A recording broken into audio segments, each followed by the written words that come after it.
Hey, good morning, everyone. It is now 11 o'clock. So I'd like to welcome all of our participants and welcome to the Fostering Critical Listening and Speaking Skills in Secondary Classroom. Our presenter is Ms. Janet Cornejo. So thank you, Ms. Cornejo, for sacrificing your part of your Saturday to be here. So we really appreciate that. Just to let our participants know, I will put in our attendance sheet at the 45 mark, so at 11:45, in case you're wondering where that may be. Thank you, Ms. Cornejo. All right. Good morning. This 11 o'clock time is always like, is it morning? Is it afternoon yet? So I'm going to go with morning. Good morning. And thank you so much for that introduction. And thank you all for being here today at our third literacy conference. So just a little information about me on the screen. My name is Janet Cornejo. My Twitter is Janet Loves Books. So please, please, please follow me on Twitter. I do tweet wonderful things that I see around our district in Aldine and also in different conferences that I've gone to. And of course, books. I really, really, truly love books. As you can see my background, these are some of my favorites. Our hashtag for this conference is Literacy Matters. So as you continue to hear amazing things, please tweet those out so we can share it with everybody on Twitter. And my email is jcornejo@aldineisd.org. If you want to reach out to me with any questions or anything specific, I would love to hear from you. A little bit of background about me. I have been in education for 16 years, all of them in Aldine ISD here in Houston. So I truly love our district. The majority of the time I've worked with students, specifically emergent bilingual students from 5th grade all the way up to 8th grade. I did a small stint in summer at elementary, and hats off to elementary because I definitely know that my heart is in secondary. Also focusing in the reading writing classroom, but I definitely have dipped my toes into other subjects as well because I really want to see how our students are learning in all classrooms, not just in the literacy classrooms, because I truly believe, in the reading classrooms, because I truly believe we are all literacy teachers. We're not reading teachers, but we are teachers of literacy because there is reading in every subject, even in ones that we don't think of, such as maybe PE. Students do have that. So I think it's important for all of us to share literacy and literacy skills for our students in our subjects. So to get us started, there we go. So welcome. And today we are going to talk about the art of conversation. This for me is something natural. So I really, really had to delve in and realize that some of us might not be as natural listeners or speakers as others. So this was really, really important to me as I started looking at the classrooms, noticing the students that talked a lot and noticed that the students that didn't. And many times the ones that didn't, it's not because they didn't have anything to say, it's because maybe they were shy or didn't know how to share what they wanted to say. So hopefully today, we will know the importance of creating opportunities for academic conversations. We will understand key skills to teach your students to increase academic conversations, and we will be able to differentiate for our diverse learners. And when I say diverse learners, I mean not by the color of their skin, but by all of the wonderful diverse brains that we have that come into our classroom and all of the different needs that our students might have, such as I am not great at Zoom. I love being in person. So that's something that I know that I've had to work with because I like to interact, I like to talk, and I like to do things. So as a diverse learner that prefers to be in person, I have had to accommodate for myself and accommodate for others. As we go, if you have any questions or comments, please feel free to drop them in the chat, and I will be looking at them and try to address them as soon as I see them. And then we will also have time at the end for any questions and comments. And there will be times that I will ask participants to please unmute and participate. So if you are willing and able, I would really appreciate that.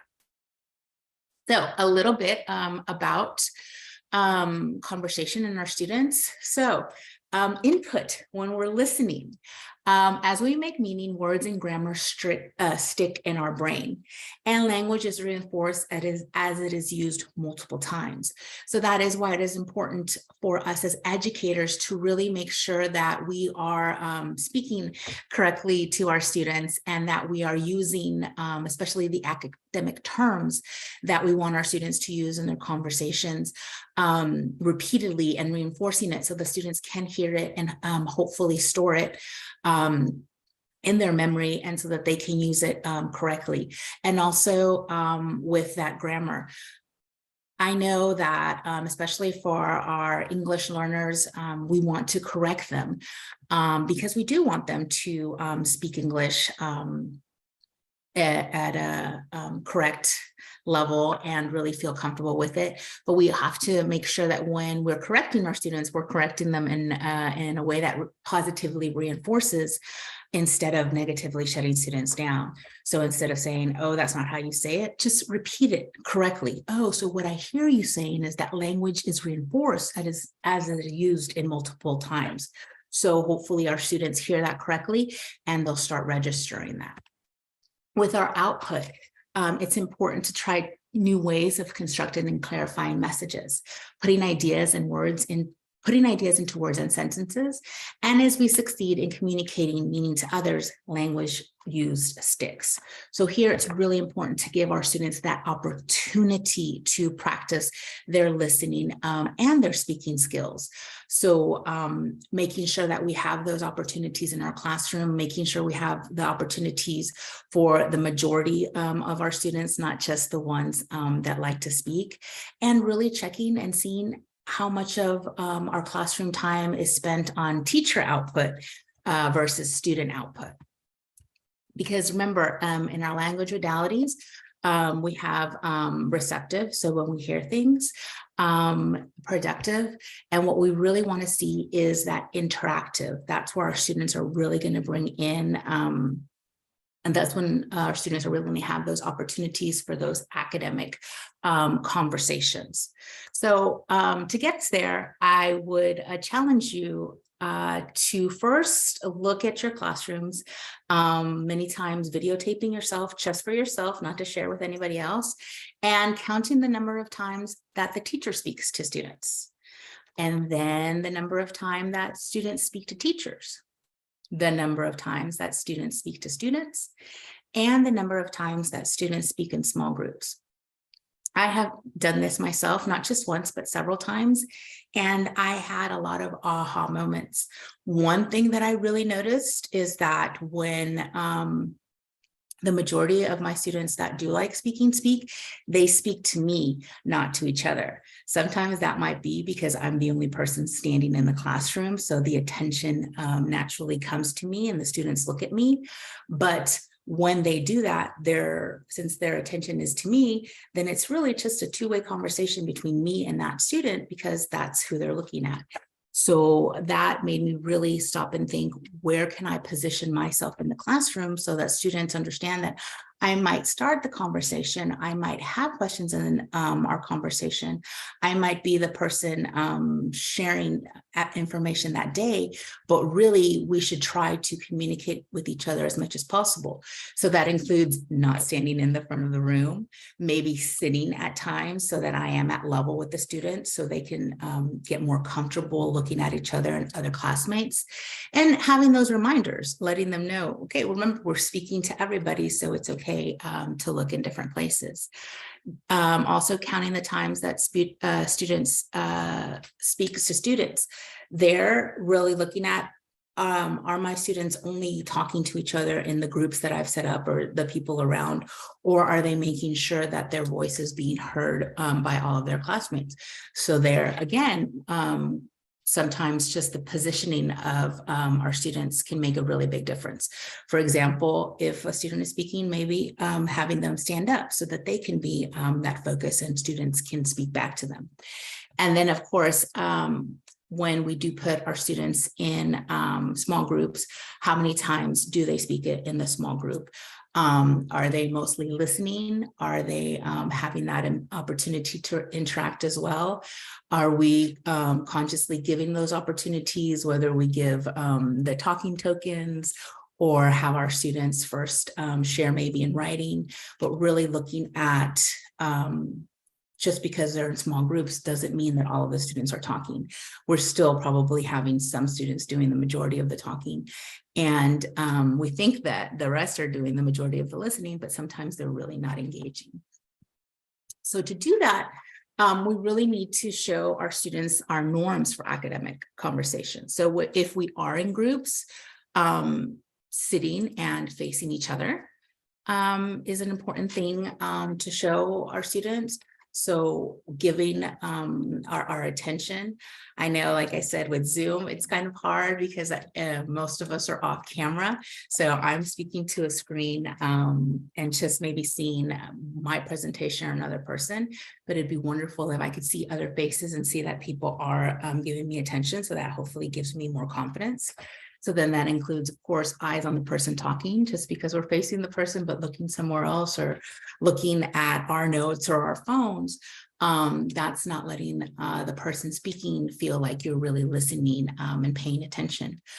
Also, with our body language, leaning in to show that you are listening. There's a lot of different things that we can do to make sure that our speaker, again, feels confident and feels like their words are important. Responding with a head nod and maybe appropriate facial expressions. I find that when I do present in person, those are the people that I usually direct my attention to, those that I see are smiling to me, nodding, giving me kind of the aha. And sometimes I'm even looking for the people that kind of have a question on their face so that I can hopefully address that. But those cues are really, really important for us to give to our speaker to let them know that we're listening. And of course, having those opportunities for one person to talk at a time. I know for me, when I first looked at this, I was like, oh, that's just for the younger kids, the older kids, that they know when it's time to speak and when it's not.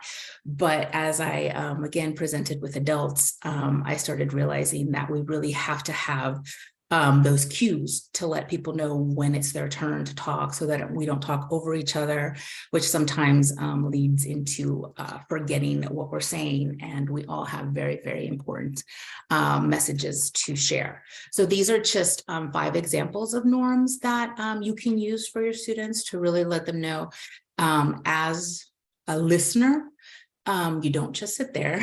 As a listener, you really, really have to be engaging. I've seen some teachers have students taking notes as they're listening, but making sure that those notes are going to be used to then contribute to the conversation later on, whether it be to add something or to ask a question. So, oops. I think I put this in the wrong. Oh, no.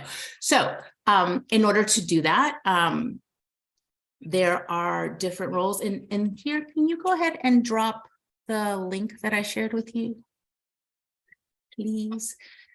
And let me adjust because I put this. Oh, yeah, this is what should have been shown. So I am dropping a link, or my wonderful helper is dropping a link in the chat. Which hopefully everybody's gotten. So that is a link to what you see on the screen. And I did want to take a few minutes to actually give us some time to look at this and read over this. I got this from Edutopia, and I think it's a really, really great tool for our students. Oops, sorry, I keep doing that. To give our students roles and let them know how they can participate in a discussion. So you can use this exactly how it is. You can rename it. You don't have to use all of them. But the instigator would be the person that starts our conversation. So whether that be in whole group or a small group. And there are some stems there that help us get that conversation started and cues our students into what they can share as the instigator. Then there's also the role of a prober. And this would be the student that digs deeper into the argument and asks for evidence or justification of ideas. Then we have a challenger that gives reasons to disagree or present an alternative argument. A clarifier simplifies and makes things clearer by asking questions. A summarizer identifies the main ideas from the discussion. This might be during the discussion to help move the discussion forward, or maybe to close our discussion. And then we also have a builder who develops, adds, or runs with an idea. So I'm going to give us a minute to look at these and look at the sentence stems. And I would love to hear from our participants how you might use this in the classroom, or if you have used something similar like this in the classroom and how that has worked for you. So again, I'm going to give you guys a minute to look at it. And then if you are comfortable unmuting, I'd love to hear from you. Or also you can drop in the chat how you would use something like this with your discussions in your classroom. Or if you have used this or something similar, how has that worked in your classroom?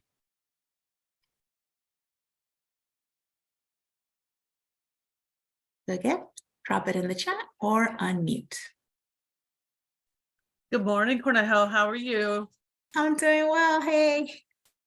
So I have not used this in the classroom, but it's reminiscent of roles in literature circles. And so I think the potential is there for teachers to start using this, especially like when it's time to discuss, or when the people are preparing for a Socratic seminar or things like that. So this is awesome. I got it from Edutopia, which is I know you look at all the time. So I really appreciate you sharing that source. But yeah, I really also appreciate that you brought in, it's reminiscent of our literature circles, because that's something that I remember using when I first started 16 years ago. And so sometimes just because it's old doesn't mean it's not a good strategy that we can still continue using with our students and building, just making sure that we are differentiating and we're evolving good strategies, best practices to fit our student needs. So yeah, very, very similar to literature circles. I remember what that, it was like the illustrator, the summarizer, I'm trying to remember what else, but yeah, definitely those roles. And I think they were helpful for some students. So I definitely see the similarities. Thank you. Would anybody else like to share?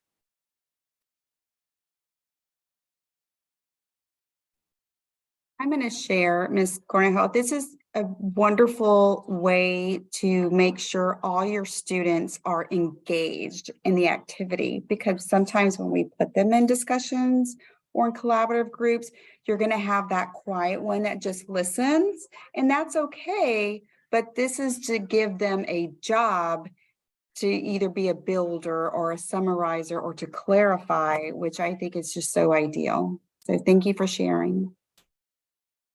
And then here also, maybe giving our students more than one role, because I do know in my experiences with literature circles, and as I've started using with students, sometimes like the instigator, if they know they're the first one and they say, I would like to start by saying, and then they say their piece and they're done. And we really need to let our students know that when we're discussing, when we're having conversations, we're never done. Right? We're still listening, we're still adding, and you can definitely start off a different conversation, a different path to the conversation. So you're never done. You get it started, but you continue. Or then our summarizer, oh, okay, great. I'm not going to talk. I just have to take notes. And at the end is when my part is, letting them know, you know, maybe we can all be challengers. We can all have that role as well.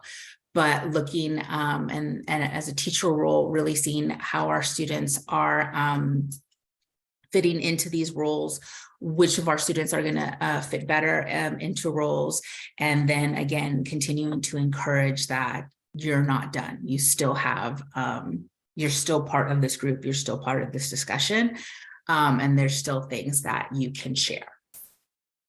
Any other comments about this before we move on? Yeah. All right. So using this and thinking about our emerging bilinguals in Texas, and of course, TELPAS and our different level descriptors. I would use this in certain different categories of our roles with a beginner student.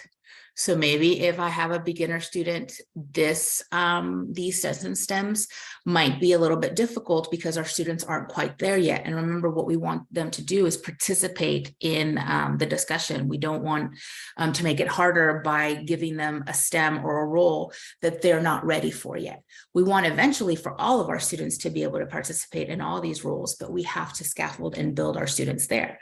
So an instigator at a beginning level might say, I think, after we've read something, after we've discussed something, after we've learned about a certain topic. Again, my background is in reading and writing, but we can use this in all of our classrooms. We can use this in science and math and social studies in our electives. So our students starting off by telling us what they think. A beginner at the prober role could say, I agree and want to add.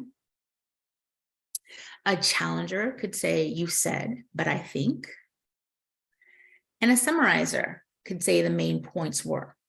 Again, these are only 4 of the 6 that we've seen, and nobody knows your students better than you do. So you could definitely modify this to your students and their needs. Maybe you don't need a summarizer. Maybe you need a clarifier, or you have more people in your groups. This is set up for 4 members in our group, but we could definitely expand that and add more. Or we could have certain, if we wanted to do this whole group, these 5 students are instigators, these 5 are probers, these 5 are challengers, so they know that they can come in and also add that to the discussion. And again, you know where your students are in their comfort level of sharing what they're speaking. So you can definitely modify the sentence stems to stems that you're already using in the classroom, or stems that you know your students might need. At the intermediate level, our instigator might say, I would like to start by saying, I believe we should think about. Our prober might say, adding to that idea, I think, and I agree with you and want to add. Our challenger might say, well, you said, but I think. I disagree with you because. And our summarizer might say the main points were, and the main ideas shared today were. Again, just some examples that our students can use to really, really encourage them to share their thoughts as we are discussing lessons and materials that we are sharing with our students in our class. And then an advanced student, an instigator might say, I would like to start by saying, I think we should consider. Has anyone thought about? A prober might say, building on that idea, I think, I agree and would like to add, linking to that point, I think. A challenger, you said, but I think, I disagree with you because it could be argued that. And a summarizing. Overall, the main points were, our discussion focused on, and the main ideas raised today were. I didn't share an advanced high because I really wanted to challenge, if you choose to use this, to create your own. But in an advanced and even in advanced high, we really want to make sure we are adding those academic terms that we've been using in our class so that our students feel comfortable using them and have that support so that they can add them into their conversations. Does anybody have any questions or comments about these different stems? Let's see in the chat. Oh, thank you, Rachel. She's saying that she really likes the will say part because it guides students in how to use appropriate language. Go away. I do not think that it always has to be necessary, always in a rule, but could be a way to respond in all discussion or in writing. Yes, I love that connection, that definitely letting our students know that what we write supports what we say. So these can definitely be used in our writing as well. And then if there is an opportunity to share with our classmates orally, hopefully you have that response written down as well. So it's not just the sentence stem anymore, but it's that thinking. So I don't know if you have it, but sometimes when our students participate, they say, oh, I forgot what I was going to say. So giving that opportunity to connect that writing first and having the students write it down, I think is an excellent way for our students to continue adding. And also, as a listener, reminding them that these are opportunities where we can write down notes where we're listening to what our classmates are saying, especially the challenger. If the challenger is going to challenge what you said, well, hopefully they were listening really well and maybe even take some notes so that they can be specific to what they heard and what they want to challenge and what they want to add to that thinking. So thank you, Rachel. Yes, I think that writing connection is really, really important for our students. Any other comments, ideas, or questions? All right, so then how do we get this started with our students? There is something called the opinion continuum, and it is from the book Academic Conversations by Jeff, starts with a V, Swigert, I believe. So for just since we are probably different grade levels, different subject areas, I am using the simple question about uniforms. So again, using a question and depending on your purpose, do you want your purpose just to be for students to practice that communication? So maybe when we first really start asking for discussion groups, asking for our students to share, we might have a question up like this that is just something general that our students can share. And then as we continue on, definitely having more academic rich conversations and questions. So again, for our purpose here, and this is where I wish we were in person so we could actually participate and do this, but I'm going to walk you through and hopefully you get the idea through the slides. But simply having that question, uniforms. Yes, I think that students need uniforms. No, students do not need uniforms. The best way to set this up is to actually have like a long line continuum on one of the walls in your classroom. I know that this can be hard sometimes because we have a larger class sizes, but possibly maybe going into the hallway or somewhere where we can have movement. I did try this at one of our staff developments in my district, and I did have a rather large group. And one of the first suggestions that educators had, because we always suggest, well, can't we just do it in four corners? Can't we do yes here and no here? And I said no to that because the importance of the continuum is to really see where we fall on the line. So I would give students Post-it notes, something that sticks, and they would put their name on it. So you have your Post-it note, your name on it. I have my continuum. Yes is extremely on one side. No is extremely on the other side. Now go put your Post-it where you fall. Do you think, yes, we should have uniforms, or no, we should not?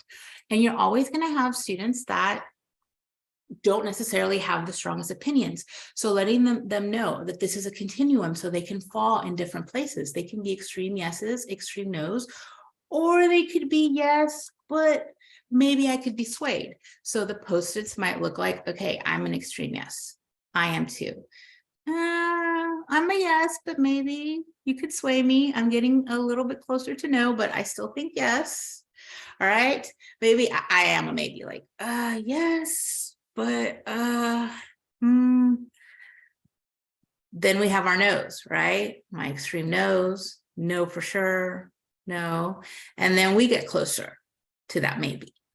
So again, showing them that we have this continuum, we have our extremes on the left and the right, and then we have those that could maybe be swayed or have 10 reasons for yes, but maybe one reason for no, so they're not 100% yes. So first we have our students put our Post-it notes up so we can see where they land on the continuum, and then we would have them come sit back down. And as the instructor, we would go and we would look at these, and there's several different things you could do. But to get that conversation started, I would start grouping my students. So my students that were really, really extreme yes, you're going to be a group. My yeses that are getting closer to the middle, I might make you some different groups. And again, it's going to depend on the number of students that I have on each side. So if I have maybe 5 that are extreme yes, they can be a group. But if I have 20 that are like kind of in the middle, heading more towards that, maybe, I'm not sure, those might be divided into different groups of how they're, again, falling on the continuum. Am I closer to yes, I'm a group? Am I closer to maybe, I'm a group? And then the same thing on the other side with no. And then in our groups, that's where we really start giving those opportunities to use those different roles as the instigator, as the prober, as the challenger, as the summarizer. And we talk about it. So yes, you think they're, that students should have our uniforms. What are our reasons, right? Who's going to be my instigator?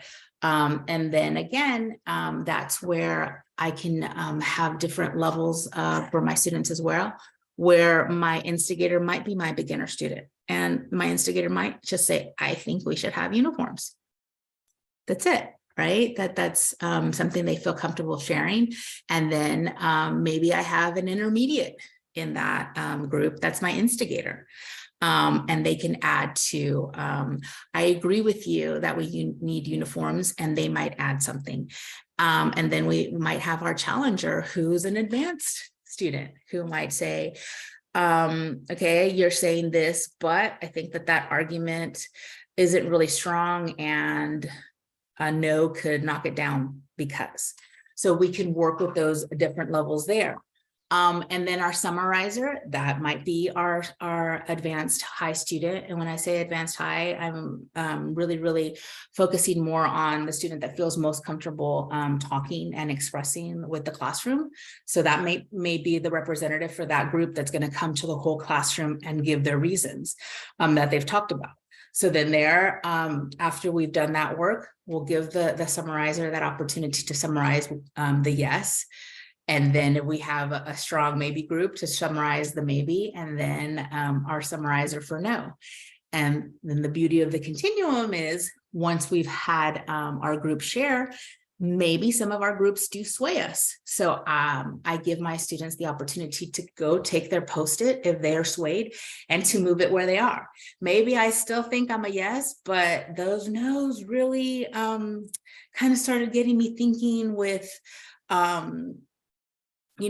students wanting to be individuals and showing more of themselves. So I think I'm still a yes, but closer to a maybe. I can move my Post-it note. I can move my opinion because somebody has swayed it.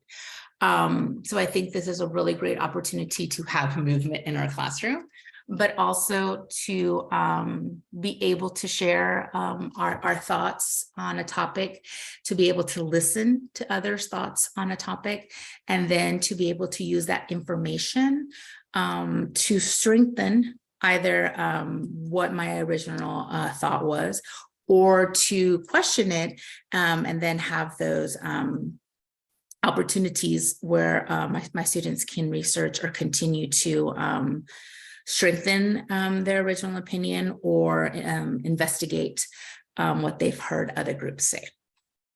So I'm going to pause again and give us an opportunity to ask any questions about this, or any comments, or share if we've used something similar in our classrooms.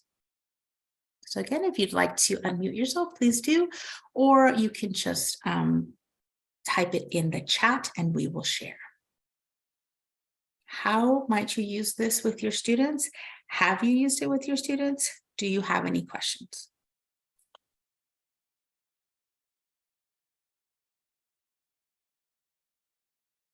No? All right. Then we will continue. I was going to share something. Oh, go for it.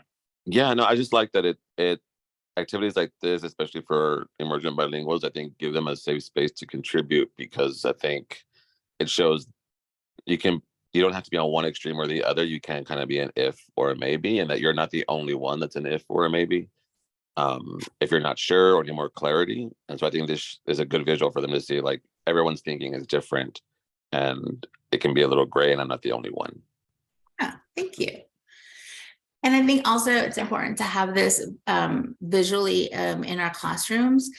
Again, this is probably not a question that you would use with your students, but if you do use something that is with your current units or module curriculum that you're using, as we're learning more, given the opportunity to go up there and say, okay, we've learned from each other, we switched it. Now that we're, 7, 8 lessons into this topic that I've been sharing, you can go up again and switch where you are. So giving, like you said, that visual of my ideas and thoughts can shift depending on how much I know and how much I'm adding to my learning.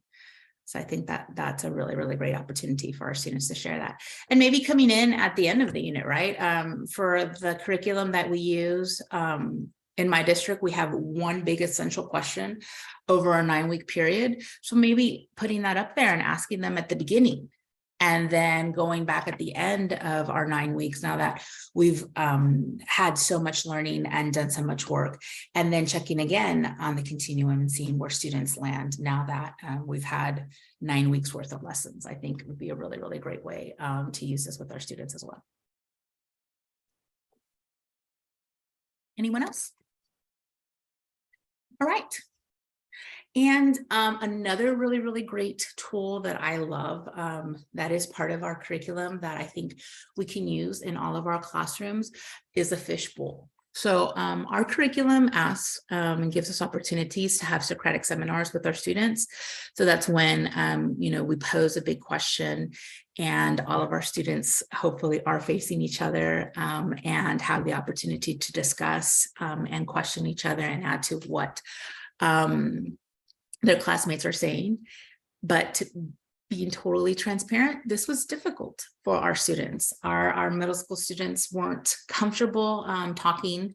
They, pulling teeth, but maybe they'd share one thing they'd written down on their notes and they would close down for the day. So Socratic seminars were a big struggle.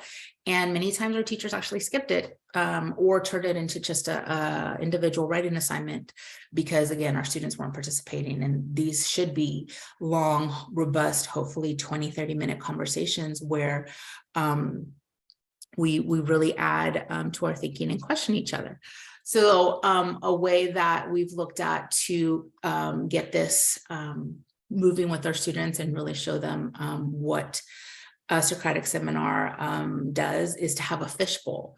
So a fishbowl is, hopefully you do have some students that are comfortable in your class talking and sharing with others.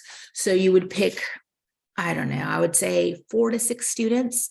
And you let them know before, hey, we're going to participate in a fishbowl this week. Here's the question, maybe for homework or during class, really giving them, the students that are going to be inside the fishbowl, time to get their thoughts together. And then on fishbowl day, your talkers, your discussers, they'll be in the middle of the classroom. And the rest of the students are still participating, but they're going to be that outer circle. So they're going to be looking into the fishbowl. My students inside the fishbowl, they will model how a discussion goes. So they'll model what we talked about before, the norms of the conversation, sitting, looking at each other, questioning each other. They'll model using their notes because that's really, really important in our district so that they can have that evidence. We talk about different novels that we're using in the classroom. So maybe even having that novel in hand. So when they're giving an example, they can actually refer to it and so can their peers. But really just modeling how the discussion is going, how we listen to others, maybe how we take notes, how we add, how we use those roles. So I would definitely assign the roles of an instigator, a challenger, so that the rest of the class can see how that goes. Again, the rest of the class would be my listeners, not necessarily my speakers, and they have roles as well. They need to be taking notes on what they see. I could assign that if I want. I could say, okay, well, in our discussion, you're going to be an instigator. So I need you to look at student number 1 because that's my instigator. And I need you to write notes. What is the instigator doing? What kind of questions does the instigator ask? Or what kind of comments do they share? And taking notes so that you feel confident and you can be an instigator when it comes to either small fish Socratic seminars that you will be placed in, or the big whole group Socratic seminar. And then also that time to listen to the content of what my fishbowl participants are sharing, so that if maybe you don't feel confident or you didn't quite understand what we read, or let's be honest, you didn't read, at least you have something kind of like a cliff notes of a conversation, so that when it's your turn to participate, you will at least have that to share. And at the close of the fishbowl, giving the students an opportunity to share, what did you see the instigator do? What did you hear the summarizer say? And then I would split up my students. And honestly, I would start them off with the same question because they already have that background to the question.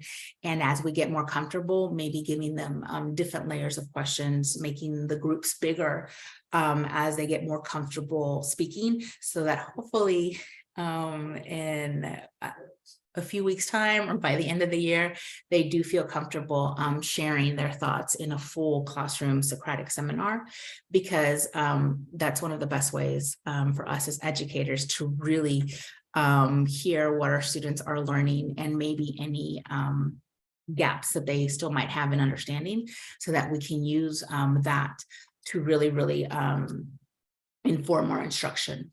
Some people ask, so what's the teacher's role in a fishbowl? What's a teacher's role in a Socratic seminar?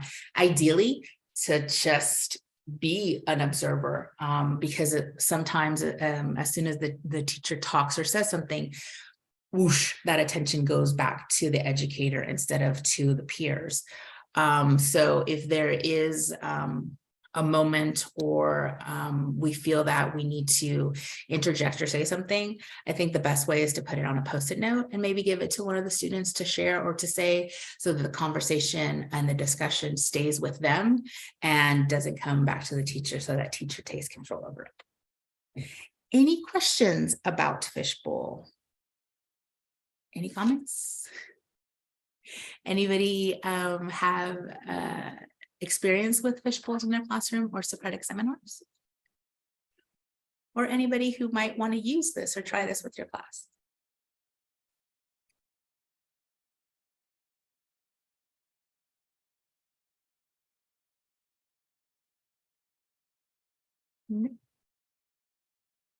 I'll comment on Socratic seminars. Thank you. Being in the secondary with high schools, it's quite amazing to see our AEA classes using them, because you have, of course, your inner circle and your outer circle. So your inner circle is having these great discussions, and the outer circles get so excited that they're coming up with these questions and ideas, and it's just amazing, because when that group comes into the inner circle, the discussion gets more in depth. And then they're practicing their English. And of course they're going, the Spanish is going to speak out, and then someone be like, oh, and then they're like, oh yeah. And it helps them build that confidence in speaking English. So, and it's just coming from the students, and the teacher is just there facilitating. And then the outside circle wants to chime in and it's like, no, you have to wait, write your question down. And they're like, ah, so it's just the excitement's amazing. Thank you for sharing. And that really is something that I have seen in the classrooms that I've observed using fishbowl and really building up to Socratic seminar. And I think it's important to also, again, reiterate, this can be used in hopefully all of our classrooms, depending on what we're teaching. So I think it's also a really great way to build background for our students. So I could see this being used at the beginning of a unit and helping build that background or having those questions. And as we continue on, maybe having repeated fishbowls or Socratic seminars to, again, really see where our students are, where they're thinking, and to help them build on it. And again, all of our students, really, really great strategy to use with our emergent bilinguals. But I really feel that when it comes to academic conversations, all of our students need that support and how to use that vocabulary. I've seen different instructors using this, also giving them like a bank of words that they would like their students to use. Again, having those sentence stems. I think it's important when we do that to give the students the scaffolds that they need and to make sure we're not over scaffolding or under scaffolding. So sometimes when we over scaffold, it's like the students like, I don't know what to use. You gave me this, and you gave me this, and you gave me this, and I want to say it, but do I have to use all of these 5 different ways? So really giving our students what they need, and then eventually hopefully being able to take away some of those scaffolds or change the scaffold. So it's not always going to be the same, or changing the role, right? So yes, my beginner student, you might be the instigator several times, but I want to change your role eventually because I want you to contribute more. I want you to really make sure that you're using that academic vocabulary. And I want you, to have that growth. And sometimes even, my students that like talking, pulling back a little bit from them, right? It's crazy to say, but sometimes the talker needs to learn how to be a listener as well. So, you've been really great at summarizing and writing all this and talking a lot. Now it's your turn to be kind of an instigator. Now it's kind of your turn to be a listener and really see what the rest of our students have to say, and hopefully building on that skill as well. I have 2 comments. The attendance has been put in our chat, so you can definitely use that. Thank you, Joseph. This is a good reminder that our emergent bilinguals can have that Socratic seminar experience. Sabrina, you're going to use this in your classroom. I would love to hear how this goes with your students. And that brings us to the end. We didn't have that many questions or comments. So it gives us a few minutes. So please click on that link to attendance and take your attendance. If you have any questions, I'll be here for a few minutes before the next session. But you also have my information on the screen if you would like to reach out afterwards. I know we have some amazing sessions for the remainder of our day. I'm excited to join some. I actually have 4 that I need to choose from for the next hour. But yeah, thank you so much for being here. And I really hope you got some ideas that you can use with your students and share with your peers. And again, if you have any questions, I'm here. Thank you, Ms. Cornejo. This was an amazing session. And as a district multilingual coach, I cannot wait to share it with our teachers, specifically the discussion roles. Because I know they're already doing some Socratic role, activities in their classroom. So thank you for that. And thank you, attendees, for attending the sessions. Please remember our next session starts at 1 p.m. We do have a lunch break. So enjoy your lunch, and then we'll see you back at 1 o'clock.